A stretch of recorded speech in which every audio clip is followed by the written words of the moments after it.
Qui mieux que celui qui occupe son fauteuil à l'Académie française pouvait parler de notre illustre savant Louis Pasteur ou l'Open Recherche permanente. Et j'accueille Éric Orsena.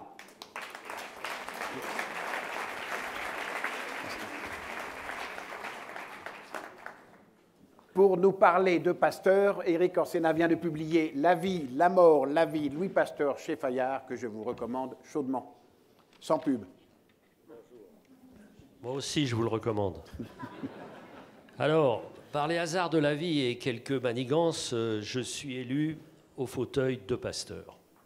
Bonne nouvelle. Mauvaise nouvelle, quand je me retrouve dans la salle de travail, à côté de moi, il y a François Jacob, qui est accablé de voir un nul comme moi en biologie occuper le fauteuil 17, celui de Pasteur. Il me dit, écoute, de toute façon, tu seras toujours nul, mais quand même, essaye de faire la biographie. En tant que romancier, tu seras obligé d'apprendre un minimum. Ce que j'ai fait, je lui ai dédié le livre. Et ça m'a intéressé parce qu'au fond, j'ai demandé à des tas de gens, et notamment à tous mes médecins, parce qu'en bonne hypocondriaque, j'ai au moins 250 médecins, et je leur ai demandé qui c'est Pasteur. En gros, ils ne savaient pas grand-chose. Et d'abord, ils ne savaient pas le principal, c'est que Pasteur, c'est d'abord un vétérinaire. Et il n'a pas utilisé les animaux comme des cobayes aussi, mais il les a utilisés pour les soigner. Et il a soigné les vers à soie, il a soigné les poules, il a soigné les chevaux, il a soigné les ovins, etc. Alors, j'ai essayé de trouver quelques petites leçons de méthode pour un chercheur qui désire trouver quelque chose. Parce que de temps en temps, c'est comme des partis politiques. Il y en a qui adorent être dans l'opposition. Et il y a des chercheurs qui n'aiment pas trop trouver. Alors, 9 leçons plus une. 9 leçons, j'en suis sûr, plus une, je suis très incertain. Premièrement, c'est observer. Il se trouve que juste avant moi à l'Académie française, donc après Cousteau, après Pasteur, il y avait Cousteau. Et Cousteau, comme Pasteur, ils sont fous d'observation. Ils passent leur temps à observer. Ils passent leur temps à regarder. Au lieu d'imaginer des tas d'hypothèses, ils essayent de voir. Et comme il y a eu pas mal de progrès dans les microscopes, il passe son temps à regarder. Ça m'a frappé, il passe son temps, premièrement. Deuxièmement, il croise les disciplines. Il croise les regards. Et les médecins qui, à l'époque, avaient une certaine morgue, je sais si ça a changé aujourd'hui, les médecins ne supportaient pas que quelqu'un de non-médecin s'occupe de médecine. Donc il l'appelait Pasteur du gentil qualificatif de chimiatre. Et Pasteur, il a commencé par la chimie, ensuite il a fait la physique. Quand il avait un petit manque en technique, il inventait la science, en stéréochimie. Et puis il a commencé à observer tous ces petits animalcules partout, etc., etc. Et petit à petit, il a été admis. Mais ce n'était pas le début. C'est-à-dire, c'est en croisant les regards qu'on arrive à chercher. Alors on le sait maintenant, entre par exemple, je ne sais pas moi, la biologie et l'informatique, on le voit bien, l'imagerie, etc., etc. Mais ce n'était pas du tout à l'époque. Parce qu'à l'époque vraiment du 19e siècle, et ce milieu du 19e siècle, il y a une morgue invraisemblable des médecins. Troisièmement, troisième méthode, Pasteur va sur le terrain. C'est pour ça que je l'ai appelé une sorte de Maigret de la recherche. Il y a un problème de santé publique chez les animaux, et il y va. Par exemple, quand il y a la crise sur les vers à soie, il va à l'ES, il y va 15 fois, 20 fois, il va voir quel est le serial killer. Et il va voir quel est le responsable. Et puis après, il va voir comment on traite et comment ça marche. Donc, il va vraiment sur le terrain. Et partout, il va sur le terrain. Dès qu'il y a un problème, il va sur le terrain. S'il y a une ferme, une épidémie, il va sur le terrain. Donc, observer, croiser les regards, voyager. Quatrièmement, comme vous le savez, c'est un expérimentateur incroyable qui invente des objets pour expérimenter. Vous savez, le fameux col, le bocal à colle de cygne pour essayer, pour démontrer qu'il n'y a pas de génération spontanée. Et ça se passe juste derrière ici. Imaginez Pasteur avec une mule et avec de chaque côté de la mule une quinzaine de bocaux. Il monte jusqu'au montant vert là-bas, et puis pour avoir de l'air sans germe. Et puis il n'arrive pas à fermer les bocaux parce que les briquets qu'il a s'éteignent par le vent d'altitude. il revient à Chamonix, on lui bricole un meilleur briquet, il remonte au Montanvert et enfin il a de l'air sans germe et donc son liquide ne tourne pas. L'expérimentateur, évidemment, qui est son juste aîné, immense savant comme vous savez, c'est Claude Bernard. Quand vous voyez Claude Bernard, aussi, qu'on ne connaît pas, la plupart des étudiants en médecine ne savent même pas qui c'est, qu'est-ce que c'est que ce double prénom, et c'est absolument un génie, c'est lui qui il a 270 découvertes, il explique comment ça fonctionne, au lieu d'avoir une explication magique. Et vraiment se plonger dans Claude Bernard, c'est formidable. Dernier point sur l'expérimentation, c'est quand même l'audace. On a parlé de la prudence, on a parlé de précaution, mais c'est quand même l'audace invraisemblable, le culot. C'est-à-dire qu'il s'était occupé de chiens et de lapins, arrive le petit Joseph Meister, l'ensemble de son équipe est contre, nous ne sommes pas prêts, il ne faut pas traiter le petit garçon, mais il a dit il va mourir et il le traite. Donc c'est l'expérimentation avec le culot. Donc ce point-là est quand même assez impressionnant. 5e point, sur toutes ces découvertes, on a dit on a trouvé avant lui. Sur toutes ces découvertes, toutes. Avant lui, il y avait quelqu'un. Et bien sûr, dans la vaccination, depuis très très longtemps. Alors, ce qui est intéressant, c'est de voir qu'à chaque fois, il fait la synthèse de tout ce qui est passé avant. À chaque fois. Et puis, il avance d'un pas, un seul pas, et il avance. Et il fait un pas, souvent décisif. Donc, vous voyez, déjà, s'il y a les 5 points, il y a observer, croiser les regards, aller sur le terrain, expérimenter et faire la synthèse. 6e point, il arrive à Lille, à 30 ans. Après déjà quelques beaux succès en sciences. Et on le nomme recteur de la toute nouvelle université à Lille. Et à peine arrivé, il quitte son laboratoire parce que les industriels lui ont dit que ça avait un problème avec la bière. Et donc, à la stupéfaction des 10 industriels, il va sur place et il va voir pourquoi la bière tourne. Et pourquoi ça? On n'avait jamais vu ça. C'est pas, à l'époque, c'est pas le lieu pour un grand savant recteur de l'université d'aller dans les usines et de passer son temps juste au bord des cuves, voir ce que ça donne. Et ça sera le début de sa formidable avancée dans le domaine de la fermentation. On pensait que c'était la mort. Non, c'est à chaque fois il y a un agent, à chaque fermentation il y a un agent différent. Ça veut dire que la vie est à l'œuvre. Donc ça, c'est absolument clé.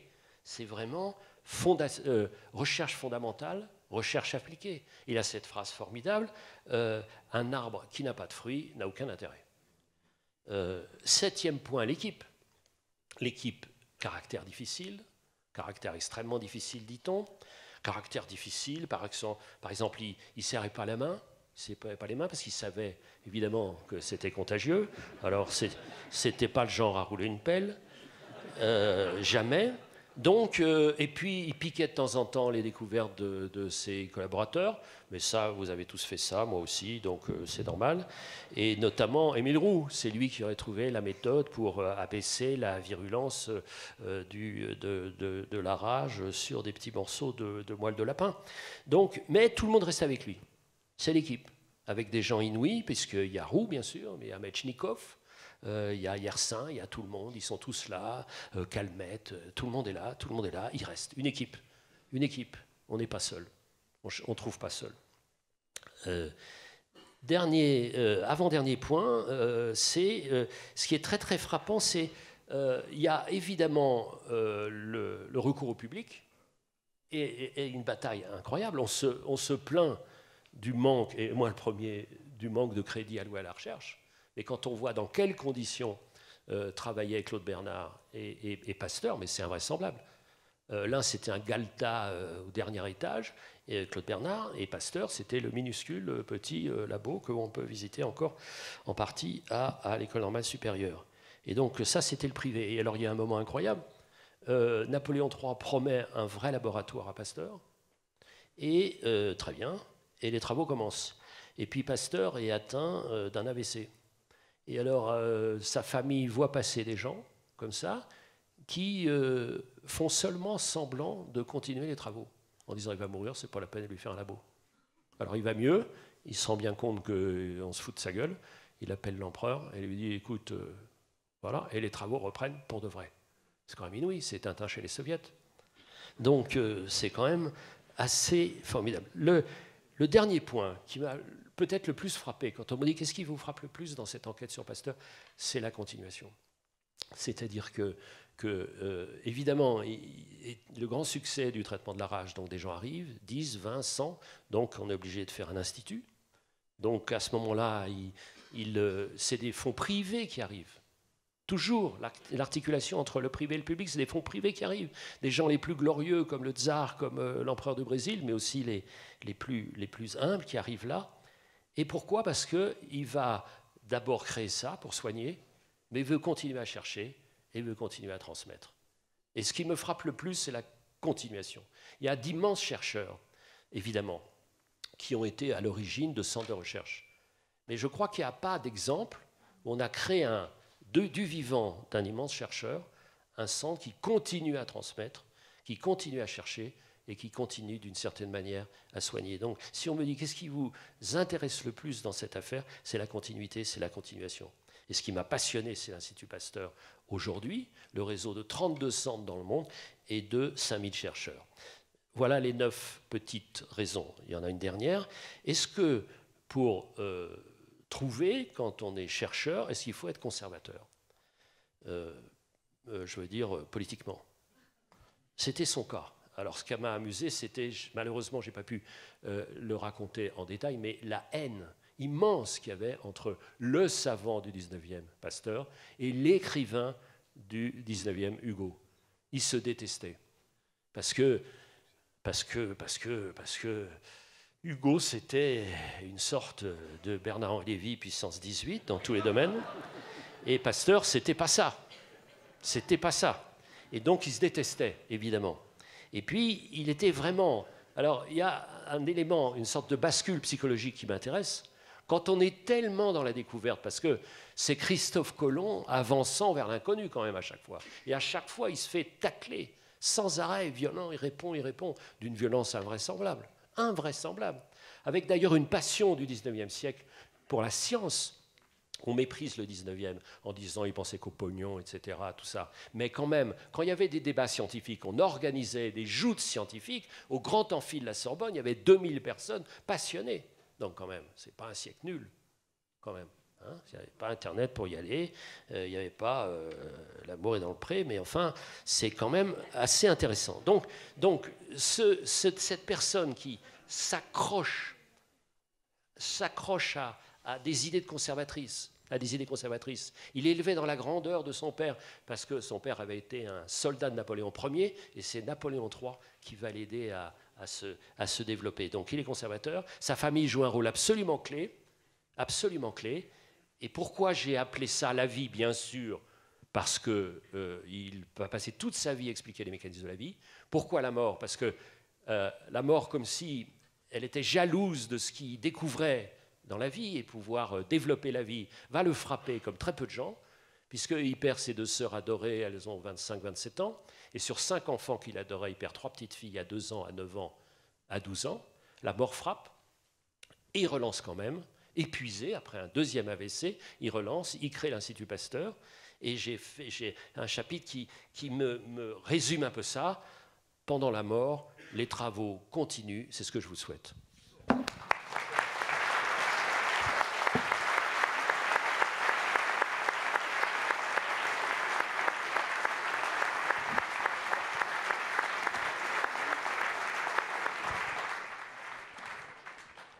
Tu m'avais raconté qu'il utilisait un petit cahier quand il avait fait vacciner. C'est pas lui qui a fait, ce sont les médecins.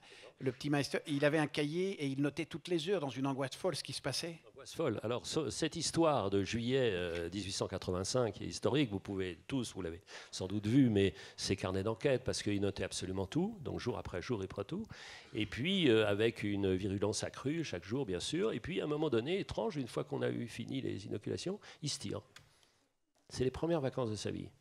Il se balade, et puis il se tire, et puis voilà. Et alors, il avait fait un truc très très touchant. Il avait donné au petit Joseph Meister, avant le traitement, des enveloppes préécrites à son nom. Et il avait demandé au petit Meister de lui donner des nouvelles. Alors, il y a comme ça, tous les 3-4 jours, une lettre du Meister qui dit « Je vais bien, je m'amuse », alors avec une orthographe qui est considérée comme banale aujourd'hui, mais qui à l'époque était étrange.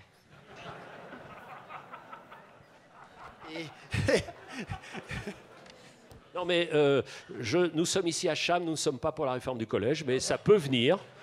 Demain, vous pouvez demander à un ministre a une compétence générale, comment c'est, surtout celui-là. Est-il vrai que le dénommé Meister a été son gardien à l'Institut Pasteur et qu'il s'est suicidé quand les Allemands ont voulu visiter le mausolée en 40 ? Oui, alors c'est la légende qui est là comme ça, mais la légende a bon dos surtout là, mais c'est vrai que, imaginez, le type, c'est quand même, je sais pas, c'est un Alsacien qui arrive ici et puis qui se réfugie en France et il voit arriver les Allemands. C'est quand même un peu dur, tu vois ? C'est comme un Français riche qui va en Belgique et qui voit arriver un socialiste ministre des Finances. C'est difficile.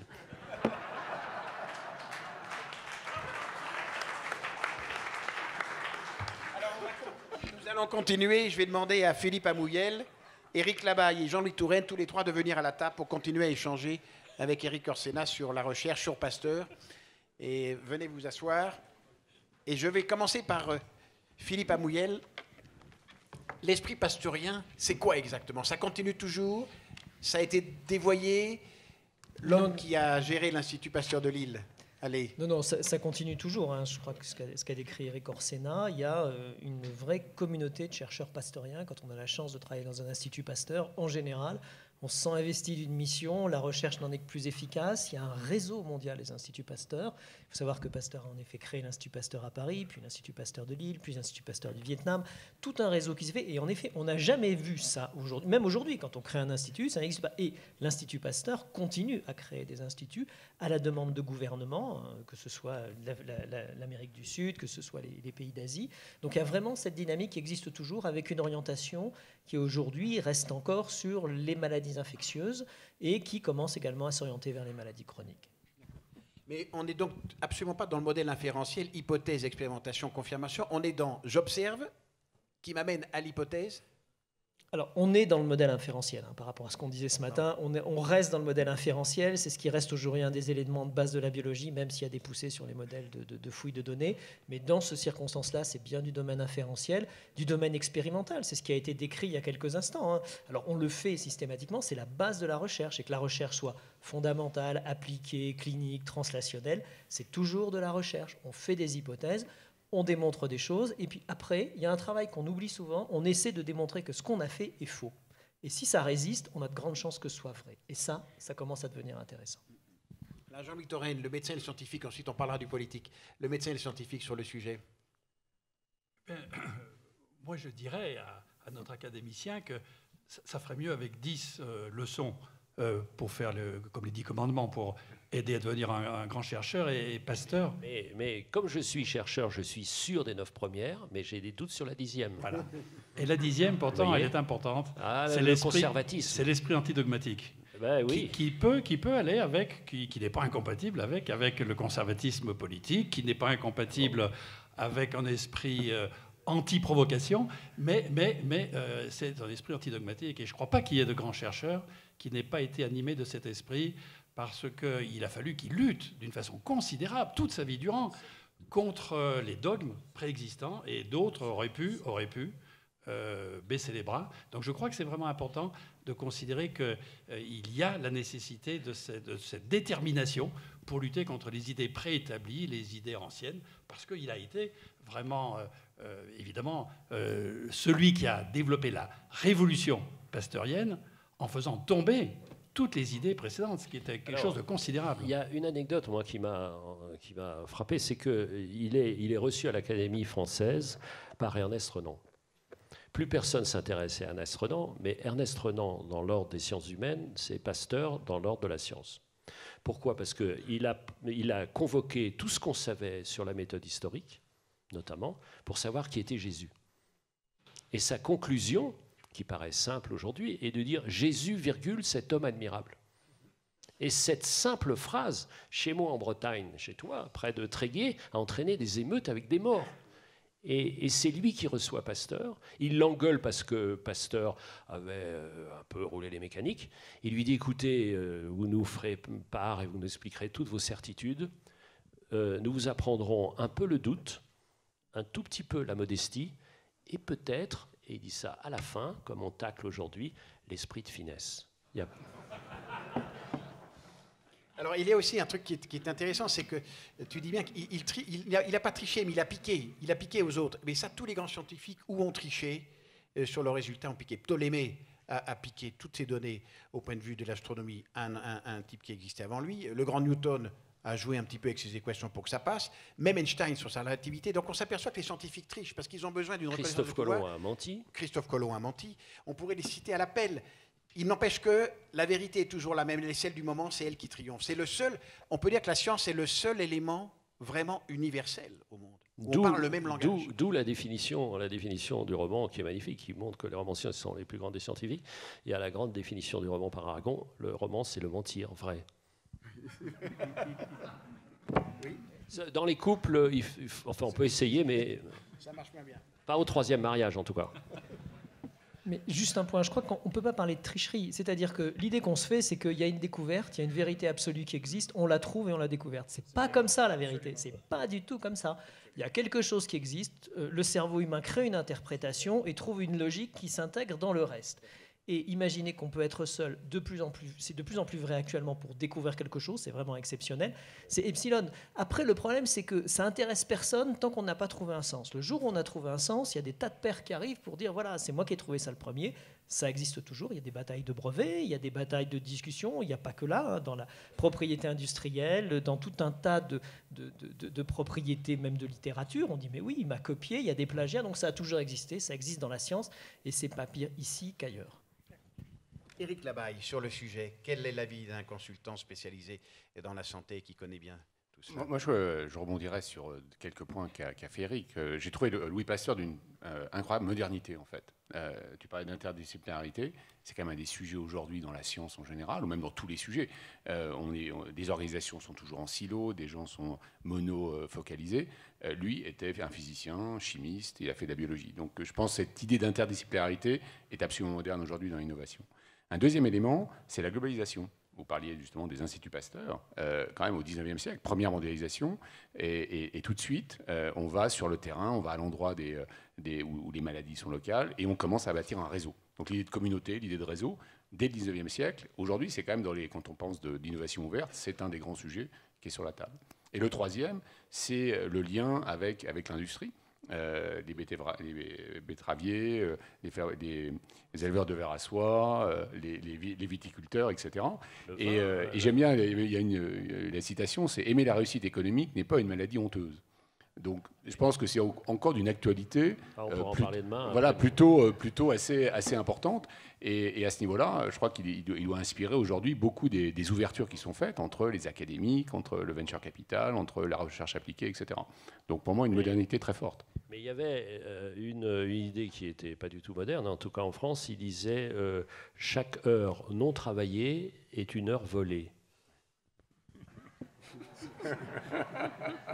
Je fais la transition pour demain, fin de matinée, tu comprends? Parce que je suis quand même un grand politique. Tu vas l'avoir tout à l'heure. Tu vas l'avoir tout à l'heure parce qu'il.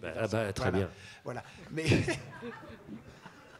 à fait. Ce qui est intéressant aussi, c'est ce rapport à l'industrie qui existait à l'époque, alors qu'aujourd'hui, quand on voit le bashing, et pour ne pas faire de pub pour l'industrie, incroyable, puisqu'on ne peut plus serrer la main d'un industriel de la pharma, par exemple, sans être sale. Hein, c'est épouvantable. Qu'est-ce qu'en pense Philippe Amouyel? Alors, je crois que là-dessus, on a un vrai problème en France qui a commencé à bouger avec Claude Allègre au moment où il a facilité la vie des chercheurs pour pouvoir travailler avec les industriels. Ça n'a jamais été un problème dans les instituts Pasteur. Les instituts Pasteur, c'est des institutions qui sont des fondations, qui sont d'ordre privé, qui doivent trouver leur subsistance d'une manière ou d'une autre et qu'elles doivent chercher, développer, produire pour avoir des brevets qui servent à valoriser. C'est comme ça que fonctionne l'Institut Pasteur à Paris, c'est comme ça que fonctionne l'Institut Pasteur de Lille. Il n'y a pas de ressources absolues. Donc on est obligé de valoriser. Ce qui n'est pas le cas général en France. C'est en train de changer. Tout à l'heure, on disait qu'il y avait beaucoup de découvertes en France, mais pas assez d'innovation. Il y a probablement, ça relève de ça. C'est pas que des éléments politiques, c'est aussi un état d'esprit des chercheurs et un état d'esprit de la réussite du chercheur. C'est-à-dire qu'aujourd'hui, on évalue un chercheur sur ses innovations, ses découvertes, ses publications, éventuellement ses heures de cours.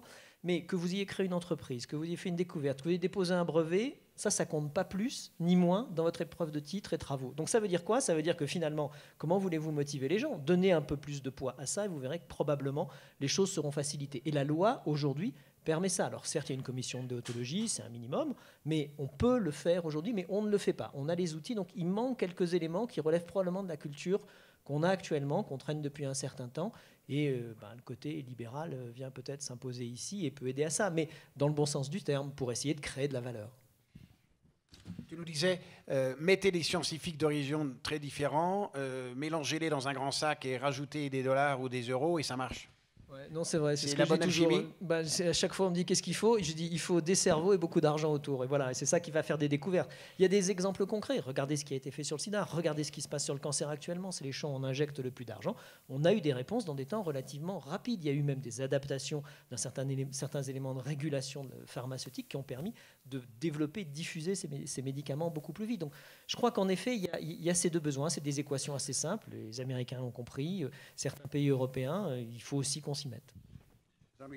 Oui, il y a une accélération parce qu'il y a des moyens plus importants qu'à l'époque de Pasteur, mais il y a aussi une accélération à cause du nombre de chercheurs. Je ne sais plus qui, à la fin du XXe siècle, disait si on ajoutait tous les chercheurs depuis le début de l'humanité, la moitié d'entre eux sont vivants. Donc c'est vrai que cette expansion considérable du nombre de chercheurs, naturellement, provoque une expansion des découvertes. Et j'ajouterais que depuis Pasteur, même si à l'époque, la recherche était célébrée, admirée, plus peut-être qu'aujourd'hui, mais elle ne pénétrait pas toute la société. Aujourd'hui, la recherche a une interpénétration dans tous les secteurs. Pour ce qui nous concerne ici, les médecins, peu ou prou, se sont tous, à un moment ou l'autre de leur vie, à donner à la recherche. Les scientifiques, les industriels, tout le monde, peut-être même à l'ENA d'ailleurs, où c'est en train de venir en tout cas, la recherche interpénètre tous les secteurs. Et je crois que ça, c'est vraiment une évolution qui est tout à fait importante parce que ça permet de développer ce que Philippe Lazare appelait la formation par la recherche. C'est-à-dire que toute activité que l'on a aujourd'hui, on a dans l'esprit un esprit de recherche qui n'existait pas au XIXe siècle et qui maintenant s'est développé. Je voudrais ajouter que ceci aussi, et ça rejoint certains des autres éléments de notre débat ici, conduit à une ouverture qui est tout à fait importante et qu'il faut préserver. Prenons l'exemple là, de la découverte des anticorps monoclonaux par Köhler et Milstein dans leur fameux papier de Nature de 1975. Ils n'avaient pas pris de brevet, ils ne se sont pas enrichis, sauf quand même avec le prix Nobel, mais ils permettent aujourd'hui à toute start-up de développer des anticorps monoclonaux. Et on sait tous quand même l'importance et l'utilité de ce qui est largement laissé ouvert. De la même façon, plus récemment, pour la non-brevetabilité du génome humain qui a défrayé la chronique en Amérique comme en Europe, et après moult discussions, enfin l'arrêt de la Cour suprême des États-Unis en 2013, dans le cas de Myriad Genetics, a permis d'offrir la possibilité que l'ouverture à tous les chercheurs qui veulent développer de nouvelles thérapeutiques utilisant les segments du génome humain puisse se faire et que ça ne soit pas restreint. Bien entendu, ça ne va pas sans la nécessité quand même de protéger les découvertes, les nouveaux médicaments pour que les industriels puissent les développer. Mais je crois que l'ouverture vers tous les segments de la société est quelque chose qui s'est opéré depuis cette époque, probablement favorisé par des hautes personnalités comme Pasteur, Claude Bernard et ceux qui leur ont succédé, mais ça change radicalement les conditions de la recherche d'aujourd'hui. Ça change d'ailleurs aussi la nécessité aujourd'hui beaucoup plus importante d'un authentique travail en équipe, parce que l'équipe que vous évoquiez concernant Pasteur, dans son esprit, avec tout le respect que j'ai bien entendu pour Pasteur comme pour tous ceux qui écrivent à son sujet et qui le font connaître, surtout, et qui le font connaître et qui ont beaucoup de mérite. Mais non, je veux dire que l'équipe vue par Pasteur, c'était coopérer avec différentes personnes, les pouvoirs publics, des industriels, d'autres disciplines, mais dans sa propre discipline, c'était quand même le directeur du laboratoire qui avait autorité sur les autres. Et aujourd'hui, l'équipe, c'est chacun avec sa compétence, sa responsabilité, apportant son œuvre. Et c'est le résultat de toute cette équipe qui produit la recherche d'aujourd'hui. On ne pourrait plus faire de la recherche comme à l'époque parce que ça implique des disciplines multiples et une coopération beaucoup plus renforcée dans l'équipe de chercheurs d'aujourd'hui. Mais ce qui m'a frappé en travaillant sur Pasteur, mais aussi sur le climat, mais aussi ce 19e siècle, c'est cette formidable confiance en la science. C'est-à-dire, on pouvait être d'accord ou pas d'accord, mais on était confiant. On allait réussir à comprendre les mystères de la nature, les mystères de la vie. On allait avancer. Et encore une fois, on pouvait ne pas être d'accord, mais on respectait le savant. Maintenant, à la confiance a quand même succédé beaucoup le soupçon. À la fois le soupçon en termes de liens, de conflits d'intérêts, etc. Et puis cet formidable vent pernicieux de dire « et les effets secondaires ». Et si les effets secondaires étaient pires, vous voyez ce qui se passe dans le domaine de la vaccination.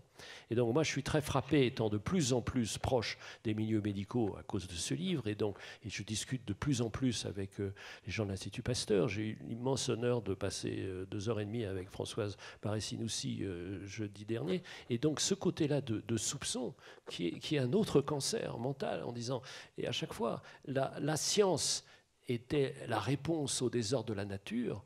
Maintenant, il y a une sorte de nature complètement hypertrophiée qui serait le bien, et le mal, parce que c'est humain, serait aussi porté par les chercheurs. Donc ce côté-là, pour être franc, si ce livre a une petite comme ça, utilité, c'est dire, voilà, vive le savoir, vive le savoir.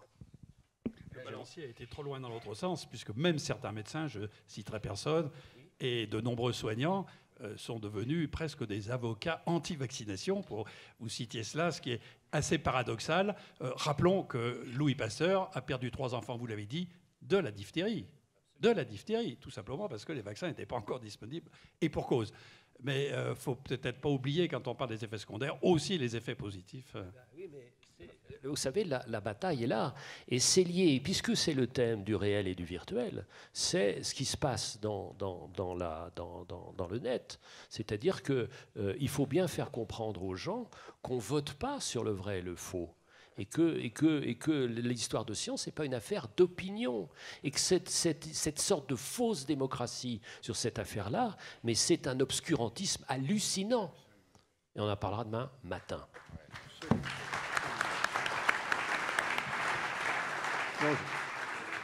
Non, je voulais simplement rebondir, comme tu le mentionnais dans la sérendipité de Pasteur, au sens de le hasard, bien évidemment, arrive à ceux qui sont préparés, et puis aussi l'esprit critique. Et aujourd'hui, vis-à-vis de tous ces dogmes, enfin, vous l'avez mentionné également, je pense que garder cette fraîcheur de l'esprit critique couplée au big data, si je peux dire, parce que les big data permettent d'amener peut-être pas des certitudes, mais en tout cas plus d'éléments, mais big data plus esprit critique doit nous permettre d'avancer dans la bonne direction. Pour revenir maintenant sur l'objet Big Data, je crois qu'il y a quand même des choses qui ont permis de faire encore accélérer, c'est-à-dire en particulier les systèmes de diffusion de l'information scientifique, parce que l'information scientifique progresse par rapport à la connaissance qu'on a de l'ensemble de ce qui a été découvert antérieurement. Donc l'accès est quasiment instantané aujourd'hui avec les communications de type Internet ou autres. Et également cette notion de Big Data. Alors, je crois qu'il faut vraiment faire attention ici, parce qu'il y a un mouvement qui est en train de se développer, poussé par les GAFA dont on a parlé ce matin, sur, écoutez, c'est bien la recherche inférentielle, ce modèle-là, mais aujourd'hui, il suffit de ramasser toutes les informations et la vérité sortira toute crue. Non, elle servira à avoir des hypothèses, elle servira à avoir des idées, mais il faudra revenir au système inférentiel pour vérifier qu'elles sont correctes. C'est-à-dire que ce qu'on oublie toujours, c'est la phase de critique. Il faut que, même sur ses propres... Un chercheur, il arrive que des chercheurs soient tellement emballés qu'ils ne vérifient pas certaines choses. Il faut tout vérifier. Il faut tout vérifier qu'il n'y a pas une erreur qui explique quelque chose. Et généralement, les découvertes, c'est exceptionnel d'avoir une découverte merveilleuse qui marche comme on voulait. C'est jamais blanc, c'est jamais noir, c'est toujours gris, mais c'est toutes ces petites grisailles qui permettent de progresser. Et si on croit que c'est tout blanc, tout seul, et qu'on ne le vérifie pas, généralement, c'est faux. Si je peux me permettre, il faut même non seulement le vérifier, mais le faire vérifier par d'autres laboratoires. La vérité scientifique, c'est seulement quand quelqu'un d'autre l'a confirmé, parce qu'on peut soi-même, vous l'avez dit, parfois peut-être être à la limite non pas de la fraude, mais en tout cas de l'imprécision. Et puis certains chercheurs, emballés effectivement par leurs idées, croient observer quelque chose. Si ça n'est pas confirmé dans un autre laboratoire, ça n'est pas une vérité scientifique. Aujourd'hui, chaque fois qu'il y a quelque chose de potentiellement intéressant qui sort, je vous assure, mes équipes aussi ont fait ça, on vérifie que c'est pas faux, parce que déjà claquer l'équipe d'en face, c'est pas mal. Donc de toute façon, c'est quelque chose qui est naturel dans le milieu aujourd'hui. On vérifie toujours ce que les autres en disent, surtout si c'est très très bien. Voilà. Et ça sert soit à conforter l'idée, soit à la détruire instantanément. Donc il y a une autorégulation qui se produit à ce niveau-là, et c'est comme ça qu'on voit apparaître aujourd'hui toute la notion de fraude en matière scientifique. Il y a plusieurs articles là-dessus, en particulier sur le continent américain, puisque là-bas, c'est conditionné à ce que vous publiez. Vous publiez pas, vous n'êtes pas payé, vous n'êtes pas payé, vous faites plus de recherche, et en plus c'est votre salaire qui est dessus. Donc finalement, il y en a certains qui s'arrangent un peu avec la science. Ou alors ce qui s'est passé, ce qui a cassé complètement le milieu, c'est la recherche sur les cellules souches, avec ce chercheur coréen du Sud qui a publié des résultats faux, dont certains avaient mis ça. Tout le monde était ravi parce qu'on allait progresser de 20 ans. Il a failli avoir le prix Nobel. Tout ça s'est effondré. On a repris 50 ans dans la vue sur le développement des cellules souches et leur application. Donc ça a des impacts extrêmement importants et le système a quand même tendance à s'autoréguler. Il n'empêche que ce sont toujours des individus isolés qui ont les ruptures conceptuelles. C'est jamais un laboratoire. Yersin, au moment de l'épidémie de peste de Hong Kong, est appelé par les Anglais et se met à disséquer les cadavres. Il va sortir un petit peu des boubons le bacille. Et il rappelle la phrase de Pasteur, « Suis ton intuition et étudie les corps ». Mais c'est toujours une personne qui raisonne à l'envers. C'est jamais un laboratoire. Il y a toujours celui ou celle qui va complètement déranger l'ordre établi, car à partir d'une innovation, d'une découverte, tout le monde s'embarque dans le même moule, dans le même silo, jusqu'à ce que quelqu'un se mette à raisonner autrement. C'est vrai, c'est pas vrai. Ça explique l'histoire de Pasteur, il a récupéré... Le problème, c'est que cette découverte, cette préparation, il n'y aurait pas eu cet environnement, il n'y aurait pas eu ce laboratoire, il n'y aurait pas eu cette école, ces gens qui pensaient comme ça. La personne qui finalement le trouve n'aurait peut-être pas eu cette interprétation. Enfin, je ne sais pas comment on traduit en français, serendipity, j'ai jamais trouvé le terme. L'Académie, il va le faire rentrer. Alors attendez, j'ai perdu cette bataille parce que cette question, ce mot-là est arrivé devant notre grand jury. Et serendipity, on cherche quelque chose, et puis c'est quelque chose d'autre qu'on trouve, et on trouve quelque chose. Et dit Pasteur, très bien, ce genre de choses n'arrive que pour les esprits préparés. Et c'est vraiment la vie de tout le monde. On allait, je ne sais pas, toujours dans la vie, on va à un dîner, on croit rencontrer un copain, et c'est la femme de sa vie. Serendipity. C'est ça. Allez toujours au dîner où vous ne voulez pas aller. Et je ne parle pas du dîner de ce soir. Et donc, c'est complètement fou. Fou, c'est vraiment... J'ai honte de ma compagnie, c'est qu'on a parlé de cette question, et vous savez pourquoi on ne l'a pas accepté? Parce que c'était un anglicisme. Eh oui, c'est ça. Ça aurait été du grec, c'était tout bon. Ah bah, super, surtout maintenant. Serendipitois, il fallait faire. Non, mais c'est extrême. Mais il y a quelque chose qui m'a fasciné. Mais là, je parle absolument sous votre contrôle. Donc, je parlais avec Madame Barré-Sinoussi, et elle me disait que il y a un certain nombre de maladies infectieuses dont on pense qu'on guérit pas, mais on a assez le contrôle, genre le sida. Et on dit, bon, on va baisser l'effort. Et alors, il y a un concept qui m'a passionné, c'est de dire les progrès qu'on fait dans les maladies infectieuses, même si on a réussi un certain nombre de succès, d'avancées, servent aussi pour le non-infectieux. Et l'intérêt de l'Institut Pasteur pour passer de l'infectieux au non-infectieux, avec à la fois une méthode et un nouveau domaine qui oblige à changer de méthode, mais en s'appuyant sur des bases. Alors, le non-scientifique que je suis, mais infiniment curieux, quand il apprend ça, vraiment, ma prochaine vie, que je suis en train de préparer, je dois vous dire que je ne ferai sûrement pas d'économie. Je pense que vous avez raison. Et le meilleur exemple pour ça, c'est le sida. Le sida, on est passé d'une maladie infectieuse, aiguë, mortelle, à une maladie chronique. Aujourd'hui, grosso modo, bon, on vit bien, mais c'est comme si on était passé de la rougeole à l'hypertension.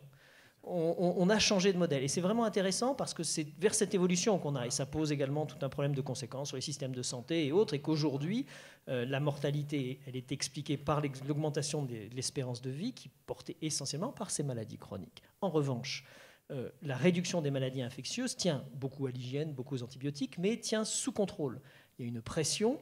La vaccination, c'est une telle pression. Alors pourquoi il y a des gens qui peuvent dire « moi je ne me vaccine pas, je suis protégé ?» Parce que si 80% de la population est vaccinée, tout le monde va en bénéficier. Donc c'est des fausses impressions de sécurité. Donc si on baisse la pression, on va revoir ces maladies infectieuses. Et c'est tout le problème aujourd'hui de l'enjeu de l'antibiorésistance, c'est tout le problème des multirésistances de certaines bactéries qui font qu'on se pose de graves questions et on pourrait avoir des phénomènes qui pourraient apparaître et qui mettraient à néant tous les efforts qu'on a faits. Donc il est vraiment important, de continuer à contrôler, de continuer à chercher dans les maladies infectieuses, et de faire cette transition avec les maladies chroniques qui vont être les enjeux des 50 prochaines années. Et l'exemple type, je dis toujours, c'est le sida, parce qu'on passe d'une maladie infectieuse maintenant à une maladie chronique. L'étape d'après, c'est de passer de la maladie chronique à la guérison, CF, l'hépatite C, qui hier était une maladie chronique et qui aujourd'hui peut devenir une maladie guérie. Et la même chose se passera pour d'autres maladies infectieuses chroniques. Mais ce que je voulais dire, en rebondissant sur ce que Eric nous a indiqué, c'est que les frontières entre l'infectiologie et les autres disciplines sont effectivement très floues.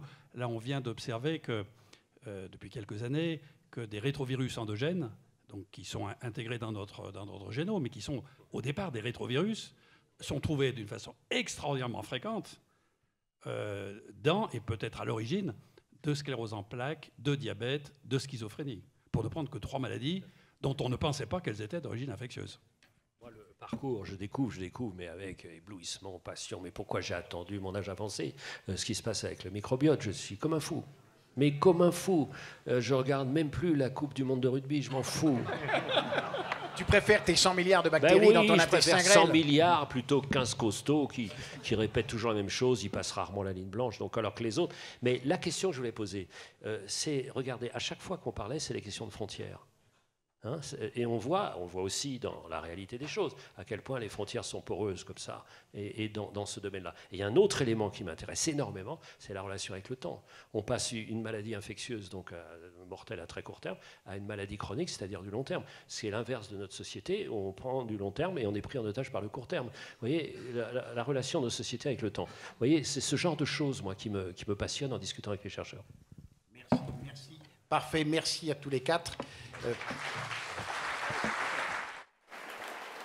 Merci.